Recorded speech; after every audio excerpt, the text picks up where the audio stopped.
You feel pain like no other pain, and you know that in your life it's going to be very difficult to... Imagine you are 11 years old. Imagine living in a giant castle with hundreds of rooms.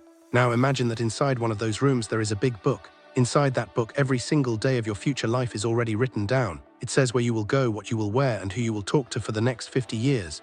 You didn't get to help write the book. You didn't even get to see it, but everyone expects you to follow it perfectly. One morning you are told to go into a serious meeting to sign a paper saying you agree to the book.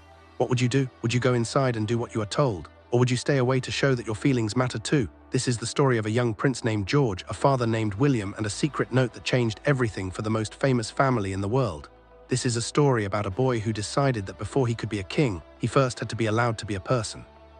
Before we talk more about this big choice, make sure to click the subscribe button so you never miss a story about the royal family. Prince William walked into the big room at Balmoral Castle. Balmoral is a very large and old house in the cold hills of Scotland. It is a place where the royal family goes to have some peace. William was ready for a very hard talk. He had everything ready. There were many important papers on a big wooden table. Doors were shut tight so no one would bother them. This was supposed to be the day that Prince George started learning how to be a king one day. This is called succession preparation. It is a very long name for a very big job. It means teaching a young person how to do the work of a king. But when it was time for the meeting to start, George was not there. The chair was empty. William waited and waited. Then a helper came in and gave William a small piece of paper. It was a note from his son. It only had one sentence on it. When William read it, he sat very still. He felt very surprised. He started to think about everything he thought was already decided. He realized that maybe things were not as simple as he thought. William stayed in that quiet room for a long time. He did not move. He had planned this meeting very carefully. He did not bring any of the royal helpers or teachers. He wanted it to be just a father and a son. He wanted George to hear the truth from him, not from a stranger in a suit. He thought that being at Balmoral would make things easier. Balmoral is a quiet place where the family can hide from the cameras and the news. He thought the silence of the castle would help George understand the big job ahead of him. But now that silence felt very heavy and sad. A helper came back into the room. He put the folded note on the table next to the big pile of papers, then he left quickly.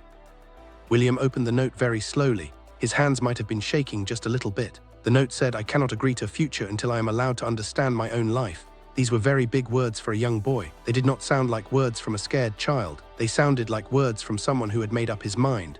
William told himself that George was just feeling a bit worried about being a king, but he knew that was not the whole truth. George had not stayed away because he was scared. He stayed away because he felt like he was being forced into a life he didn't choose. William pushed the empty chair away from the table. At first, he felt a little bit angry. He thought his son should have come to the meeting. But then he felt like a father again. He pulled the chair back to the table. This showed how confused he felt inside. One part of him wanted George to listen and do what he was told. That is how things have been done in the royal family for a long time. But another part of him was worried. He was afraid that if he forced George to do this, they would stop trusting each other. William looked at the big file on the table. It was the plan for George's life. Inside, there were many lists. It showed when George would have to go to meetings. It showed that he could not travel whenever he wanted. It showed that people would always be watching him. George would be told what to do and where to go long before he became a grown-up. William had said okay to the meeting, but he had not looked closely at all the rules in the file. Then he saw one part that made him feel very strange. Many years ago, when William was younger, he said something to his own father, King Charles. He had said that he needed to understand his own life before he could give it up for the crown. George's note said almost the exact same thing. William closed the file. He looked around the empty room. He wondered who had shown George what was inside the papers. He was shocked that George said no, but he was more worried about why he said it. It felt like a deep hurt that the father, the son, and the whole family all shared. They did not know how to love each other while also doing their big jobs for the country. To people watching on TV, William and George looked like a perfect team. They looked like a future king and a young prince getting ready for his turn. But inside the family, things were more fragile. Fragile means something that can break easily, like a glass cup. William wanted to protect George. He remembered being lonely when he was young. He didn't want George to feel that way, but every time he tried to help George get ready, he ended up putting more pressure on him. George really liked his father and looked up to him, but now that feeling was mixing with fear. The crown, which is the symbol of being a king, was like a wall between them. It was something they both knew was there, but it was too painful to talk about. William sat alone for a long time after George said no. He looked at an old picture of George when he was a little baby. He had promised himself that George would have a happy life with lots of room to play and be private. But the big pile of papers on the table told a different story. The papers were about teaching a prince about his duties and service to the country. But for George, it felt like his choices were being taken away before he even knew what they were. Catherine, who is George's mother, found William by the window. He was still holding the small note. She did not yell at him or tell him he was wrong. She just told him that George was not mad at his dad. She said George just felt like his whole life had been planned out without anyone asking him what he thought. William wanted to say that the meeting was important, but he couldn't find the right words. Catherine knew how much William was hurting, but she also saw the fear in George's eyes. Later that evening, George walked past the room where the meeting was supposed to happen. He walked slowly past the closed door, then he stopped. William was inside and heard his son standing there. William could have opened the door, he could have called George's name, but he didn't move. Felt hurt, and he was afraid that if he said the wrong thing, George would run even further away. Finally, George walked away. The silence in the hallway felt even heavier than before. Then Catherine told William something she had been keeping secret. A few weeks ago, George had asked her a very big question. He asked if a future king could wait to start his training until he felt ready in his heart. Catherine had tried to be very careful with her answer, but the question made her feel worried. It showed that George was not trying to run away from his job. He was just asking if it was okay to be afraid. William looked at Catherine with big, surprised eyes. He asked why she hadn't told him sooner. She said that George was afraid his father would think he was being weak or disloyal. That made William feel even worse. It showed that the problem didn't just start today at Balmoral. It started a long time ago. George had learned that it was safer to be quiet than to be honest. To understand why George stayed away, William had to look back at the moment when being a prince stopped feeling like a help and started feeling like being in a cage. The problem at Balmoral did not start with the note. It started months ago during a big ceremony. A ceremony is a very formal event with lots of rules. George had stood right next to his father. He did everything he was told to do. He looked very calm, just like a prince should look. But behind his smile, he was feeling something different. One thing that was said to him after the event made him believe that his future was closing in on him. He felt like no one was ever going to ask him if he was ready. George had gone to a practice session at Windsor Castle. He really wanted to make his father proud. The practice was for a special day called Remembrance Day. It is a day when people remember soldiers who helped the country. George had to practice saying words about being a good prince and serving the crown. William thought this was a good way for George to learn slowly. He thought small steps would make the big job of being a king less scary. But then George forgot one of the lines he was supposed to say. A royal helper called an advisor came over. The advisor was not being kind. He told George that he could not let his own feelings get in the way of his job. He said that the plan for who becomes king is the most important thing. Succession is the word for that plan. But to George, that word started to sound like a mean command. It sounded like a rule that said he wasn't allowed to be scared. William came into the room just in time to hear what the advisor said. He saw George's face change. He knew the advisor was being mean, but there were other people around, so William didn't say anything. George looked right at his father. He was waiting for his dad to help him. One kind word would have been enough. William could have told the advisor to stop. He could have finished the practice early. He could have put his hand on George's shoulder to show him it was okay to make a mistake. But William stayed quiet. He thought that if he stayed quiet, it would keep things from being embarrassing. But George didn't see it that way. He thought it meant that the rules were more important than his feelings. That night, George took off a small pin he had to wear for the ceremony. He put it in William's hand. He said he didn't want to wear things if he wasn't allowed to ask what they meant. William tried to tell him it was okay, but it was too late. George had already started keeping his thoughts to himself to protect his heart. A few weeks later, Catherine found a notebook in George's room. It was tucked away near his school papers. Inside, George had written down every single job people told him he had to do. He made 2 lists. One list was for things people explained to him. The other list was for things people just told him he had to do. She read one part of the notebook twice. It said that the plan for the meeting at Balmoral was already finished. This proved that George knew about the meeting before William even told him. William finally understood the truth. The mean advisor had hurt George's feelings, but William's silence had made that hurt stay. The empty chair at Balmoral was not just George being a brat. It was George's way of talking back because his father had failed to speak up for him before. Now the father and the son would have to talk about this mistake without anyone else watching. When William finally went into George's private room, he thought George would be angry, but George was not yelling.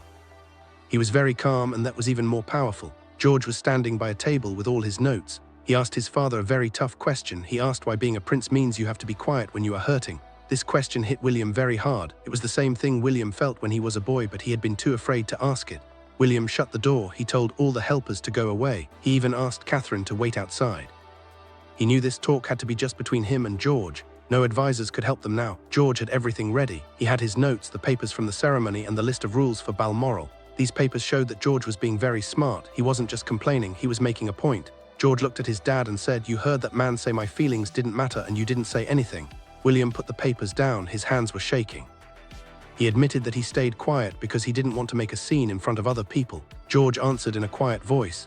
He said that by trying to keep the room quiet, his dad had failed to protect the person inside the room. William tried to say that learning to be a king is something that has to happen. George knew that succession meant the crown would come to him one day. He understood that was his future, but he didn't like how it was being done. He asked why the training had to be about controlling him instead of trusting him.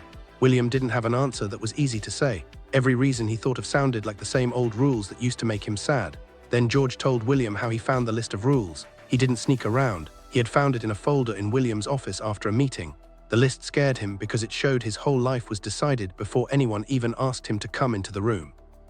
Then George told the biggest truth of all. He was not saying he didn't want to be king. He was saying he didn't like the special paper they wanted him to sign. It was called a readiness commitment. It was a paper that would let the royal helpers give George more work and more rules without asking him first. William read that part of the paper again. He realized this wasn't just about one meeting. It was about whether the palace officials had more power over his son than he did. George's choice to stay away had shown the problem, but the papers on the table showed who was really causing it.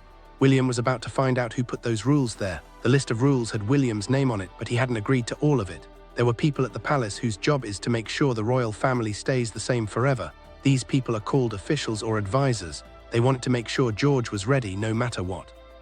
William thought he was helping George slowly, but these other people were trying to take over George's life.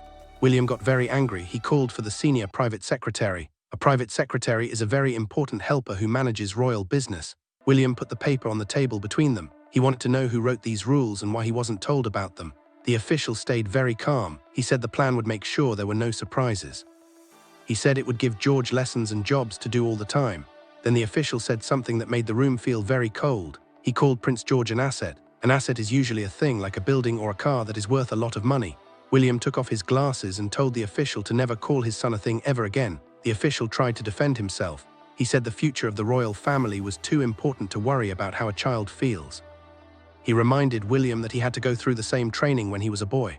William felt that like a punch in the stomach. He had survived those rules, but that didn't mean they were good. He only followed them because he thought he had no choice. Now these people were trying to make George do the same thing. They wanted George to think that being strong meant doing what you are told without complaining. Just then, King Charles came into the room. He had seen the secret papers too. The king read every page. When he got to the part about ignoring George's feelings, he put the papers down. He didn't say a word at first. He knew those words. They were the same kind of rules that had made his relationship with William very difficult a long time ago.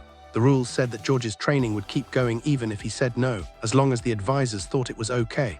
Charles told them that he never said this was okay. In a private talk with William, the king said that the palace people had forgotten that you need someone to say yes before you can lead them. William didn't wait any longer. He told everyone to stop the plan. He cancelled the meetings and sent the advisors away. Some people started whispering that William was losing control, but William knew he was doing the right thing. He was choosing his son over the big royal machine. He had stopped the plan, and now everyone in the palace was talking about it. Stopping George's plan was supposed to make things quiet, but it actually caused a lot of talk. The helpers at the palace were worried. They thought that if the royal family didn't follow the old rules, they would look weak to the public. But the biggest change was inside the family. George knew that because he said no, his father was now in a big fight with the palace officials. George started to feel a little bit guilty. He was worried that he had caused too much trouble. William officially stopped all of George's royal lessons until they could make a new plan. This new plan would be based on how old George was and what he felt ready for. A succession program is just a fancy name for the way a prince learns his job. William believed that taking a break would protect his son. Some people agreed with him, but others were afraid. They thought that letting a young prince say no would make the whole monarchy fall apart. George got a new calendar that afternoon. Every single meeting had a big line through it. He looked at the empty days. He asked his mom if he had messed things up for his dad. Catherine told him that being honest was not a mistake. She said it actually helped the adults realize they were not listening. William was in the hallway and heard her say that. He felt very sad. He realized George was now trying to protect him. It was a big weight for a young boy to carry. William had wanted to save George from fear, but instead George was now worrying about his father's job. Later, King Charles talked to William again. Some people wanted the king to use his power to make George start his training again. They said William was too close to the problem to make a good choice, but the king said no. He took out the mean rules from the papers. He said that no training would happen if George didn't want to do it. By doing this, the king showed he was on the side of his son and his grandson. But even with the king's help, there was still a big distance between William and George. They still needed to have a real talk, just the two of them. Before the sun came up the next day, George went outside. He left the castle all by himself. William saw that George's coat was gone and followed him. He didn't bring any guards or any papers. He just went as a dad. They were far away from the big rooms and the fancy titles. This was the most important talk of their lives. William found George by an old stone wall. They could see the beautiful green hills of Scotland all around them. William didn't call him a prince. He just called him his son. He promised George that they wouldn't make any more big choices unless George was part of the talk. Balmoral was the place where they had started to pull apart, but now the quiet of the hills was giving them a chance to come back together. William said he was sorry for what happened at the practice in Windsor. He said he thought staying quiet would help, but he realized it only made George feel alone. George looked at his dad for a long time. He told William what he was really afraid of. He thought that if he went to the meeting at Balmoral, he would have to sign a paper that said he wasn't allowed to be tired or overwhelmed. He thought he would lose the right to say he wasn't ready. This made William realize he had been moving too fast. He told George that he was rushing because he was scared. He was worried about his own health and the king's health. He wanted George to be ready just in case something happened. The crown is a very heavy thing to carry, and William wanted to make sure George was strong enough. But he realized he was making the weight fall on George too soon. George then told his dad what he was willing to do. He said he would learn about the job and ask questions, but he said he needed to be able to stop or disagree if it felt like too much. William listened. He didn't interrupt. He agreed to a new deal. There would be no fixed schedules and no secret meetings. George would always have a parent with him during any royal talks. George didn't say yes right away. Then he said he would come back to the meeting room, but only to help write a better plan. William felt so relieved, but also a little bit ashamed. He realized that George wasn't trying to quit, he just wanted to be himself. William learned that being brave isn't just about doing what you are told. Sometimes being brave means having the strength to say no when something is wrong. Father and son walked back to the castle together. They didn't have any signed papers, but they had something better. They had an agreement to trust each other. Soon the whole country would start talking about what happened. The palace tried to say it was just a small change in George's school schedule, but people in Britain knew it was a big deal. The news about the cancelled meeting and the new plan became a story that everyone was talking about. By the middle of the day, people were debating whether it was right to give a prince a choice. One newspaper had a big picture of an empty wooden chair on the front page. The headline said, "The heir who said not yet. An heir is the person who is next in line to be king." William saw the paper and felt worried. He didn't want George's feelings to be a big public show. He had tried to protect George from the palace, but now the whole world was talking about him. George saw the paper too. He looked at the headline and told his dad it wasn't quite right. He said he didn't say he would never be king. He just said he needed people to listen to him. William realized that they couldn't hide the story anymore. They had to be honest. Outside Buckingham Palace in London, people were holding signs. Some people thought it was good that George was being heard. Others thought the royal family was losing its traditions. King Charles made a statement to the public. He said that serving the country is better when someone chooses to do it because they want to, not because they are forced. The king's words made the break in training official. William put the paper away. George stood right next to him. They went back to the room at Balmoral to decide what to do next. The world had their own ideas, the palace had its rules, but the final answer would be decided by the father and the son sitting in those two chairs. When they went back into the room, the empty chair wasn't scary anymore. The old rules were gone. The mean papers had been destroyed. Instead, there was just one blank piece of paper on the table. There were no advisors outside. There were no fancy words. It was just a dad and his boy. They sat across from each other. They weren't there to decide if George would be king one day. They were there to make sure George could be a person first. William took away the old plan and made a new one that was flexible. Flexible means it can change when it needs to. The new plan said George could learn at his own pace. It said he could choose to join in or take a break whenever he needed to. William used to think that being strict made people strong. Now he knew that you have to have trust first. King Charles signed a special order to make sure the new plan stayed in place. This meant that no one could ever try to force George into those mean rules again. The king's signature meant that the family's promise was now a royal rule. It also showed that the old way of staying quiet was over. George picked up a pen. He didn't sign the old paper. Instead, he wrote on the blank page. He wrote that being ready must include being allowed to speak honestly. William looked at his son. He told George that he was surprised by the note because he had confused being a good son with just doing what he was told. George said he only felt safe enough to say no because he trusted his dad to listen. Catherine came in and saw them sitting close together. She knew the family was now stronger than ever. George told her he was ready to face the future, but he would do it with a heart that felt heard. The advisor who had been mean was sent away. Every new rule was rewritten to make sure it was about helping, not forcing. Balmoral would always be the place where George stood up for himself. It would be remembered as the place where William broke the cycle of silence. The story started with an empty chair and a father who was confused. It ended with a son who was happy, a father who had learned a big lesson, and a crown that was stronger because it was built on love and trust instead of just rules. Thank you for watching this story about Prince George and Prince William. It shows us that even in a royal family, the most important thing is being able to talk to the people you love. Please don't forget to like this video and subscribe to our channel for more stories. We will see you in the next one.